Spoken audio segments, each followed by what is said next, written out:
हम लोग का जीत हुआ।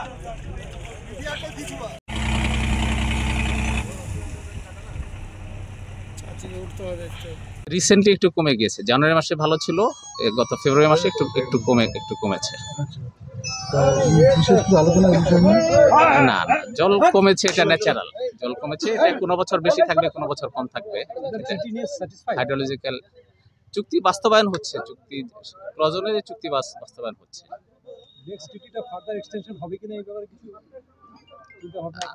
সেটা একটা কমিটি করা হবে, কমিটি তখন কাজ করবে, সেটা আমরা বলতে পারছি না। ওখানে ফ্লো মেজার করা হয়েছে, আবার এখানে ফিডার ক্যানেলও করা হচ্ছে।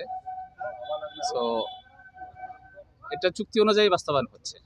যেটা গঙ্গাতে মেজার করা হচ্ছে সেই পরিমাণ পানি বাংলাদেশে যাচ্ছে, আর যেটা ফিডার ক্যানেলে মেজার করা হচ্ছে এই পরিমাণ পানি কলকাতা যাচ্ছে। নেক্সট ট্রিটে এক্সটেনশন হবে কিনা এই পর্যায়ে মিটিং কি দিল্লিতে হবে না বাংলাদেশের সাইডে? Venue will be decided letter on, committee করা হলে তখন। এখানে তথ্যনিকার কি কলকাতায় কোনো বৈঠক হবে? এটা রুটিন মিটিং হবে কলকাতায়। এখানে ভিজিটের পরে কলকাতা মিটিং করি আমরা 6 তারিখে, রুটিন মিটিং। আপনার শুভ নাম? আপনার শুভ নাম? আপনার নাম? ডক্টর মোহাম্মদ আবুল হোসেন। হলো বাংলাদেশ থেকে এই যে সব বলা হতো যে ভারত জল ছাড়ছে না, চুক্তি অনুযায়ী জল ছাড়ছে না ভারত, জল ওদিকে ঘুরিয়ে দেওয়া হচ্ছে, বাংলাদেশকে শুকিয়ে দেওয়া হচ্ছে, এই যে কথাগুলো বলা হয় বাংলাদেশ থেকে, হলো তো?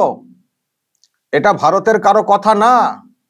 বাংলাদেশ থেকে আসা যে টিম 11 জনের, সেই টিম ফারাক্কা ব্যারেজ এলাকা মানে সব দিক উপর নিচ সব দিক খতিয়ে দেখে মেপে এটা মানে বলতে বাধ্য হচ্ছে এই টিম যে চুক্তি অনুযায়ী জল যাচ্ছে, বাংলাদেশে চুক্তি অনুযায়ী জল যাচ্ছে। আর এই জল কম বেশি সেটা ন্যাচারাল ব্যাপার, কারণ জল বেশি থাকলে বেশি যাবে, কম থাকলে কম যাবে, এটা হচ্ছে ন্যাচারাল।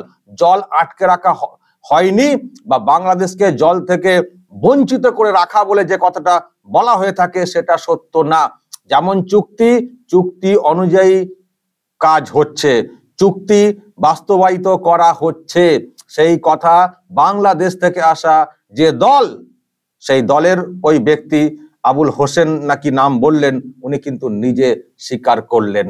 এবার কি বলবেন বাংলাদেশের ওই সব লোকেরা সেটা আমরা দেখব। প্রিয় দর্শক, আমি শফিকুল ইসলাম এবং আপনারা দেখছেন আরামবাগ টিভি। আজকে পুরো মুডে আছি, দেখতেই পাচ্ছেন ইন্ডিয়ার জার্সি পরে নিয়েছি, কারণ আজকে একটা বড় ম্যাচ হচ্ছে ইন্ডিয়া অস্ট্রেলিয়া। জানি এটা খুব টাফ ম্যাচ, অস্ট্রেলিয়া খুব ভালো টিম, ফলে তাদের সঙ্গে লড়াইটা খুব হাড্ডাহাড্ডি হবে, কিন্তু ভারত দারুণ খেলছে এখনো পর্যন্ত। মানে প্রথম ইনিংস হয়ে গেছে, অস্ট্রেলিয়া ব্যাট করে ফেলেছে, 264 রানের মধ্যে ভারত অস্ট্রেলিয়াকে বেঁধেছে। এখন দেখা যাক, আমি আবার বলছি, যদি এই টিমটা অন্য কোনো টিম হতো হয়তো আমরা জয়ের ব্যাপারে অনেকটাই নিশ্চিতভাবে বলতে পারতাম, কিন্তু যেহেতু এটা একটা বড় টিম অস্ট্রেলিয়াকে তো আমরা মানে এমনই টিম, ওটা খেলা যতক্ষণ না শেষ হচ্ছে বলা কিন্তু খুব মুশকিল। বাংলাদেশ হলে কবেই বলে দিতাম, বা পাকিস্তান হলেও বলে দিতে পারতাম, বলে দিয়েছিলাম তো। পাকিস্তানের সঙ্গে যেদিন খেলা হয়েছিল ভারতের, পাকিস্তান মানে ব্যাট শেষ করার পরই বলে দিয়েছিলাম যে ভারত জিতছে, কিন্তু যেহেতু এটা অস্ট্রেলিয়া ফলে এক্ষুনি বলা খুব মুশকিল। আমরা খেলা দেখব, তবে মুডে আছি, খেলা যথেষ্টই ভালো খেলছে ভারত। মানে ওই রকম একটা টিমকে 264তে বেঁধে ফেলা ছেলে খেলা কথা না। এবং রোহিত শর্মা আজকে বোলারদের যেভাবে মানে ব্যবহার করেছেন, মানে সেটাও কিন্তু অবশ্যই আজকে যদি জয়টা আসে ভারতের, তাহলে অবশ্যই ক্যাপ্টেনকে কৃতিত্ব দিতেই হবে। সৌগত রায় যে ধরনের মানে মন্তব্য করেছেন ক্যাপ্টেনশিপ নিয়ে রোহিত শর্মার, আমার মনে হয় আজকে রোহিত শর্মা বোলারদের যেভাবে ঘুরিয়ে ব্যবহার করেছেন, টানা কাউকে খুব বেশি ব্যবহার করেননি। এবং মোহাম্মদ শামি আজকে যে বল করেছেন সেটা আপনারা দেখেছেন। আমি যাক এই খেলার মধ্যে আর এখনই বেশি কিছু বলছি না, ম্যাচের রেজাল্টটা সামনে আসুক, তারপর বাকিটা বলবো। তো ফলে একটা মুডে আছি, এক্ষুনি খেলা দেখতে বসবো, কিন্তু তার মধ্যেই এটা একটা ভুল ধরিয়ে দেওয়া বাংলাদেশের লোকজনদেরকে। তারাও হয়তো অনেকে আজকে খেলা দেখছেন, ভারত হেরে যাক হয়তো অনেকে চাইছেন, দেখা যাক কি হয়। অনেক দোয়া হয়তো তারা করছেন বাংলাদেশ এবং পাকিস্তান। কারণ ভারত জিতলে একটা হচ্ছে ভারত আবার জিতে গেল, আর দ্বিতীয় মানে পাকিস্তানের যেটা সমস্যা, ভারত জিতলে ফাইনাল ম্যাচটাও কিন্তু দুবাই হবে, পাকিস্তানে হবে না। ফলে পাকিস্তান তো চাইবে ভারত হেরে যাক। দুটো কারণ যেটা বলছি, একটা হচ্ছে ভারতের প্রতি একটা হিংসে, এটা তো অস্বীকার করার কোনো জায়গা নেই। আর ভারত জিতে গেলে ফাইনাল ম্যাচটাও দুবাই হবে, পাকিস্তানে হবে না, আয়োজক দেশ হলেও। তো দেখা যাক দর্শক, দুই দেশ খুব দোয়া নিশ্চয়কে করছে ভারতের বিরুদ্ধে অনেকেই, তবে একটা অংশের মানুষ নিশ্চয়ই ভারতকে সাপোর্ট করেন, সেটাও আমরা ভালো করে জানি। তো যাই হোক দর্শক, সে তো আমরা দেখবো, খেলা দেখতে বসবো, কিন্তু এটা শুধু বলে রাখলাম বাংলাদেশের লোকজনদেরকে, এই যে যারা বলেন যে বর্ষাকালে জল ছেড়ে দেয় দিয়ে ডুবিয়ে দেয়, আর গরমকালে যেখানে জলের প্রয়োজন, চাষ হলে কাজে লাগে জল, তখন নাকি জল আটকে রেখে শুকিয়ে দেয়। আর ভারত বলে না, যেমন চুক্তি, যেমন মানে প্রকৃতি, যেমন জল আসবে তেমন তেমন আমরা ঠিক ভাগ করে দেব। তো ভারত বলে আসতো, বিশ্বাস হতো না। তো আজকে মানে এই যে টিম এসছে বাংলাদেশ থেকে 11 জনের, সেই টিম ফারাক্কাতে গিয়ে খতিয়ে টতিয়ে দেখেছে, মেপেওছে, উপর নিচ সব ছাড়া, যেখানে ছাড়া হচ্ছে নামছে, সব মেপে টেপে বলেছে না, যেমন চুক্তি তেমন কাজ। সত্য স্বীকার করতে হয়েছে। আর ওপার থেকে বাংলাদেশ থেকে শুধুই চিৎকার, জল আটকে দিচ্ছে, জল দিচ্ছে না। আটকালে তো অনেক কিছুই করতে পারে, আটকাতেই পারে, কিন্তু ভারত তো ওই রকম না। আর আমরা এটুকু নিশ্চিত, ভারত বলে জল আটকায়নি, চুক্তি অনুযায়ী কাজ করছে। পুরো নদীর এই অংশটা, এত বড় অংশ ভারতে থাকা সত্ত্বেও, যদি এটা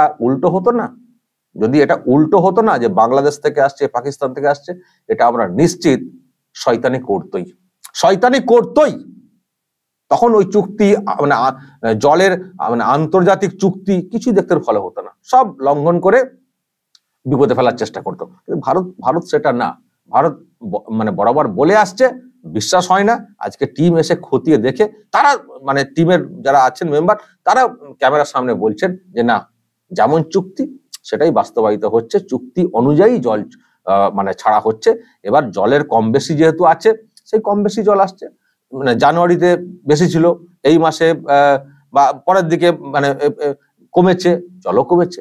সেটা হচ্ছে ন্যাচারাল, প্রকৃতির যেমন জল তেমন ব্যাপার। কিন্তু ইচ্ছে করে আটকে রাখা, নিজেদের দিকে বেশি করে ঢুকিয়ে দেওয়া, এটা হচ্ছে না, সেটা কিন্তু স্বীকার করতে হয়েছে এই টিমকে। দর্শক বলুন, বাংলাদেশের এই যে চিৎকার, ঠিক যেন সেই মানে মমতা ব্যানার্জির মতো, দেখবেন আমাদের রাজ্যের মুখ্যমন্ত্রীর মতো, অহেতুক আন্দাজে একটা দোষারোপ চাপিয়ে দেওয়া, হচ্ছে না, কেন্দ্র দিচ্ছে না, দেখা যাবে হয়তো দিচ্ছে, কিন্তু মানুষকে ভুল বোঝানো, ঠিক ওই টাইপের, মানে যেমন মমতা তেমন ইউনূস ওখানে। হ্যাঁ দর্শক, আমরা বাংলার মানুষ হয়েও আমরা বলছি, আমাদের নেত্রীও ওই রকম, মানে এখানকার আমাদের নেত্রী না, মানে মুখ্যমন্ত্রী ওই টাইপের, আপনাদের মতো, শুধুই দোষ চাপিয়ে দেন, না বুঝে, না শুনে, বা ইচ্ছে করে ওই পলিটিক্স করার জন্য। বললে কেন্দ্রের বিরুদ্ধে, দিল্লির বিরুদ্ধে বললে বাংলাতে যদি ভোটটা একটু বেশি করে পাওয়া যায়। তো আপনারাও সেটাই শুরু করেছেন, দেশের মানুষকে একটা অন্য টাইপের মানে বাঁধনে বেঁধে রাখার জন্য অ্যান্টি ইন্ডিয়া একটা মানে অবস্থান, সেটাকে প্রচার করেন, বলে থাকেন, যাতে করে আর কি অন্য সব ইস্যুগুলো ধামাচাপা পড়ে যায়। অ্যান্টি ইন্ডিয়া, কারণ আপনাদের অনেকেই তো এখন অ্যান্টি ইন্ডিয়া হয়ে রয়েছেন, সুতরাং তাদেরকে যদি একটা বাঁধনে বেঁধে রাখা যায়, বলে আমাদেরকে জল দিচ্ছে না, আমাদেরকে এই দিচ্ছে না, আমাদের সেই দিচ্ছে না, সেটা আপনারা করেন। কিন্তু আলটিমেট স্বীকার করতে হয়েছে টিমকে এখানে এসে, যে যেমন চুক্তি তেমনই জল যাচ্ছে, কোন রকম কোনো ডিস্টার্ব কিছু করা হয়নি, চুক্তি লঙ্ঘন করা হয়নি। এবার ভাবুন, চুক্তির মেয়াদটা ভারত বাড়াবে কিনা। চুক্তি তো শেষ হচ্ছে, এই 26-এ শেষ।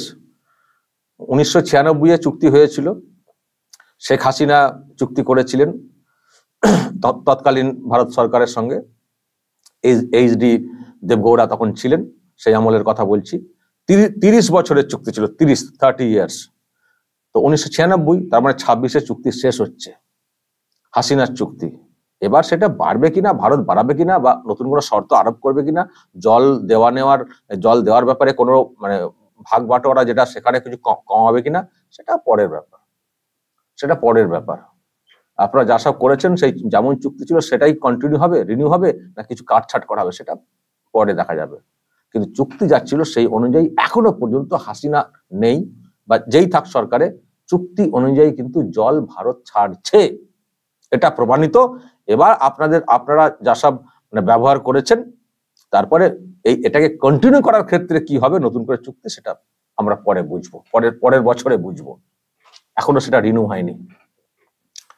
আর সব তো আপনারা সব শুনছি যে হাসিনার চুক্তি বাতিল, মুজিবের চুক্তি বাতিল, সব বাতিল করে দিচ্ছে, তো এটাও বাতিল করে দিন না। হাসিনা নাকি সব ভারতের সঙ্গে ভুলভাল চুক্তি করেছেন, হাসিনার চুক্তি মানেই বাতিল, তাহলে এটাও বাতিল করে দিন। আবার কেন কন্টিনিউ করবেন, কেন রিনিউ করবেন? হাসিনা তো খুব খারাপ, সব তো ভুলভাল চুক্তি, ভারতের সুবিধার জন্য চুক্তি করে থাকেন, তো বাতিল করে দিন এটা। দেখি স্বীকার করুন, প্রকাশ্যে বলবেন যে আমরা মিথ্যা কথা বলতাম ভারতের বিরুদ্ধে, প্রকাশ্যে বলবেন এরপর থেকে যে আমরা মিথ্যা কথা বলতাম, আমাদের টিম ভারতে গিয়ে দেখে এসছে যে না, চুক্তি অনুযায়ী জল ভারত দিচ্ছে, বাংলাদেশে দিচ্ছে। ভুল স্বীকার করে ফেসবুকে লিখবেন, হোয়াটসঅ্যাপে, যেখানে সব সোশ্যাল মিডিয়াতে লিখবেন, ভুল স্বীকার করে মাথা নত করে, দরকার নাক্ষর দেবেন যে ভারতের সম্পর্কে ভুলভাল কথা আমরা বলতাম, নাক্ষর দেবেন, ক্ষমা চাইবেন, না হলে রিনিউ হবে না, চুক্তির মেয়াদ কিন্তু বাড়বে না। আমরা সেটা বলতে পারি না, মানে আমরা ভারতের মানুষ হিসেবে কথাটা বলছি আর কি, আমাদের রাগের জায়গা থেকে, যেহেতু ভারতের বিরুদ্ধে এত কথা বলা হয় বলে, মিথ্যা কথা বলা হয় বলে, সেজন্য কথাগুলো বলছি। উচিত না রিনিউ করা, মানে ওটাকে আরো মেয়াদ বৃদ্ধি করা, কিন্তু সেটা ভারতের সরকার যারা মানে যে সরকার রয়েছে সেটা ভাববে কি করবে না করবে। আমি মানুষ হিসেবে, আমাদের মানে ভারতীয় হিসেবে ক্ষোভের জায়গা থেকে আর কি রিয়াকশনটা দিয়ে ফেলছি। দর্শক বলবেন যদি আপনাদের এই নিয়ে কিছু বলার থাকে, যা বলার বলবেন কমেন্ট বক্সে। আর খেলার দিকে তো নজর রাখছেন, ওকে, সব মিলিয়ে আপনাদের বক্তব্য জানতে চাই এবং নজর রাখবেন আরামবাগ টিভিতে।